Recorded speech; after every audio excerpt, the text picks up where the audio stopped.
మీరేం తింటున్నారు అని చాలామంది అడుగుతున్నారండి. సరే, ఇందులో దాచుకోవడానికి ఏముంది, చిన్న చిన్న సీక్రెట్స్ అయినా కానీ చెప్పేద్దామనే ఉద్దేశంతోనే ఇవి కూడా పరిచయం చేస్తున్నాను. ఇంకో రకంగా ఫీల్ అవ్వద్దు.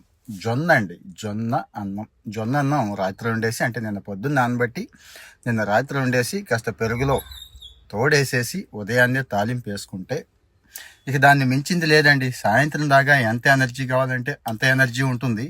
కడుపు ఫుల్గా నిండినట్టు ఉంటుంది. మంచి రిచ్ ఫైబర్ కదా, స్లోగా అరుగుతుంది. గ్లూకోజ్ లెవెల్స్తో ఇబ్బంది లేదు. ఇక షుగర్ అనే భయం అసలే లేదు. వస్తుందని నాకైతే ఏమీ లేదు, వచ్చే భయం లేదు. ఎప్పుడు కూడా షుగర్ లెవెల్స్ చెక్ చేసినా ఎప్పుడు చూసినా బిలోనే ఉంటాయి. సో షుగర్ ఉన్న వాళ్ళకు కూడా ఇక ఇంతకు మించిన అద్భుతమైన ఏముంటుంది. అయితే జొన్నలో ప్రోటీన్ ఉంటుందా అని చాలామంది భయపడతారు. ప్రోటీన్ కూడా ఉందండి, మంచి ప్రోటీనే ఉంది. కానీ సరిపోదేమో అనే ఉద్దేశంతో కొద్ది స్ప్రౌట్స్ అయితే వేసుకోవడం జరిగింది. ఇక జొన్న స్ప్రౌట్స్ పెరుగు ఎవరికి నచ్చుద్ది?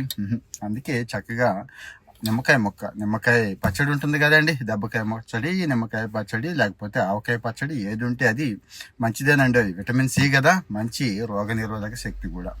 మరి రాత్రి తోడేయడం కనుక ప్రధాన ఉద్దేశం మీకు తెలుసు, చద్దన్నాలు గిద్దన్నాలు మానేసాం కదా. మంచి ఫెర్మెంటేషన్, ఆ ఫెర్మెంటెడ్ రైస్ పొట్టకి ఎంత అంటే అంత మేలు చేస్తుందండి. మరి పొట్టే కదా సెకండ్ బ్రెయిన్ అంటున్నాం.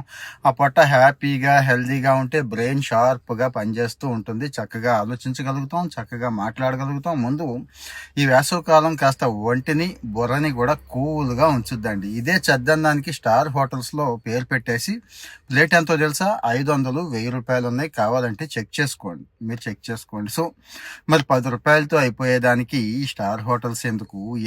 ఇంత అవసరమా? ఆ టిఫిన్ చేయాలి, ఈ టిఫిన్ చేయాలి. అలాగని నేనైతే రోజు తింటాను, మిమ్మల్ని రోజు తినమంటలేదు. వారంలో ఎంత వీలైతే అంత తినండి. ఇక మీకు సంబంధించి మీ ఇష్టం. ఇడ్లీ తింటారా, దోశ తింటారా, చపాతీయా, పూరియా, బజ్జీ చాలా ఉన్నాయి కదా, అది మీ ఇష్టం. కానీ ఇది తిన్న రోజున ఒకసారి చెప్పండి ఎలా ఉంది అనేది. అయితే ఇది ఒకటే కాదండి, ఇది ఒకటే కాదు. లేచిన వెంటనే నేను చేసేది ఏంటంటే, ఒక నిమ్మకాయ పిండుకొని నోరు పిక్కిలించుకొని గోరువెచ్చని నీళ్లు ఒక హాఫ్ లీటర్ తాగేయటం. వర్కౌట్ వాకింగ్ అయిపోయి వచ్చిన వెంటనే రా జ్యూస్ ఉంటుంది కదండి, రా వెజిటబుల్ జ్యూస్ అంటే క్యారెట్, బీట్రూట్ దగ్గర నుంచి, సొరకాయ దగ్గర నుంచి, ఇంకా కర్బూజాలు, ఈ సీజన్లో ఏది చీప్గా దొరికితే వాటిని కూడా అందులో పడేసి 4-5 రకాలు ఒక గ్లాసు, ఒక లోటా తీసేసుకొని చక్కగా స్నానం అది చేసేసి, అది కూడా స్నానం కూడా జల్లు, ఓన్లీ షవర్ బాతేనండి, చల్ల నీళ్లు మాత్రమే. ఇవి చేయగలిగితే మార్నింగ్ చాలా ఎనర్జెటిక్గా ఉంటుంది, బాగుంటుందండి. నా ఒపీనియన్ ఇది. మరి మీ అనుభవం కూడా కామెంట్లో పెట్టండి. ముందైతే ఫాలో చేయండి. చాలా